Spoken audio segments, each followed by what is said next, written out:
Saudara, ada sebuah tradisi di Prancis pada abad pertengahan, Eropa dan belahan dunia khususnya, rata-rata masyarakat masih berkutat di dalam bidang pertanian. Di Prancis sendiri saat itu beberapa masyarakat terkenal dengan olahan anggurnya, dan setiap kali panen anggur ada sebuah tradisi rakyat di sana di mana setiap kali panen, beberapa waktu setelah panen anggur akan diadakan pesta anggur di sana. Setiap keluarga diwajibkan membawa masing-masing 5 liter anggur. Nanti hasil perasan anggur yang mereka ekstrak itu akan dibawa ke panitia dan dituangkan ke dalam barel atau drum atau wadah. Nah, nanti di situ masing-masing nanti akan dinikmatin bersama-sama oleh seluruh masyarakat setempat. Itulah tradisi di Prancis saat itu. Namun ada satu kejadian di mana beberapa masyarakat berpikir seperti ini.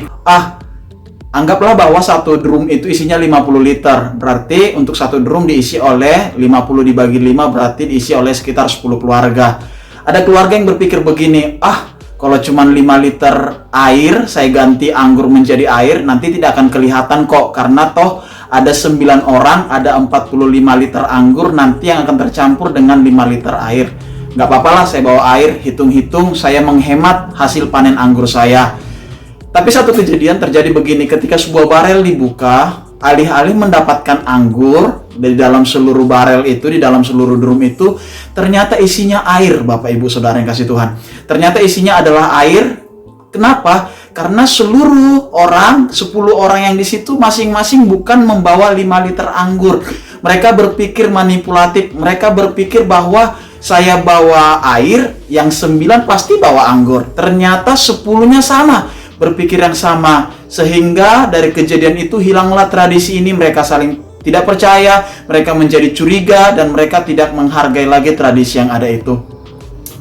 Berbeda dengan cerita yang ada di dalam Yohanes pasal yang kedua. Satu ketika ada sebuah pernikahan di sebuah tempat namanya Kana, dan pernikahan ini tradisi yang sama juga tentang bagaimana pentingnya anggur dalam pernikahan itu.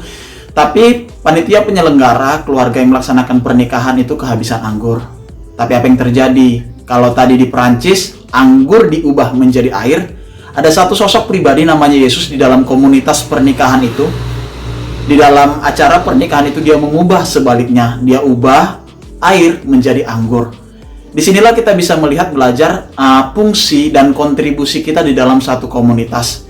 Ada orang yang datang ke gereja dengan berpikir begini, aku datang ke gereja saya datang ke gereja ini, ke komunitas ini untuk mendapatkan sesuatu. Saya kasih ala kadarnya, saya cuma kasih, yang penting saya Kristen, yang penting saya gereja, yang penting saya terdaftar sebagai komunitas. Apa yang saya berikan itu urusan gereja, itu urusan komunitas. Tapi yang penting saya harus dilayani loh ya, saya harus diberikan yang terbaik. Tapi ada seperti Yesus yang datang, what I can do. Nah, ini dia bahasa pelayan. Dia berpikir apa yang bisa saya lakukan, apa yang tidak baik melalui kehadiran saya menjadi sesuatu yang baik. Membangun komunitas yang kuat, artinya setiap kita punya fungsi dan porsi masing-masing. Bagaimana saya tahu bahwa saya berfungsi di komunitas? Marilah kita merenung sejenak ketika kita ada di keluarga, di sekolah, di tempat kerja, dan khususnya di komunitas kita, di platform ini, di wadah ini, di gereja kita yang kita panggil dengan GBL Shaddai. Apakah sosok, kehadiran, dan figur kita menjadi satu yang kontributif, memberikan satu sumbangsih bagi komunitas atau tidak? Ini bukan berbicara tentang saya lebih ini, saya lebih itu. Marilah kita menghindari permainan perbandingan ini, karena pasti ada yang lebih saleh, lebih setia, lebih memberikan lebih kepada kita. Tapi marilah kita melihat apakah saya punya kontribusi. Jangan-jangan ada atau tidak adanya kita itu tidak berpengaruh pada komunitas kita. Ada atau tidak adanya kita itu tidak berpengaruh bagi keluarga kita. Ada atau tidak adanya kita itu tidak berpengaruh bagi tempat kerja kita. Dan lebih parah, keberadaan kita justru menambah halangan, obstacle, halangan, hambatan di dalam komunitas kita.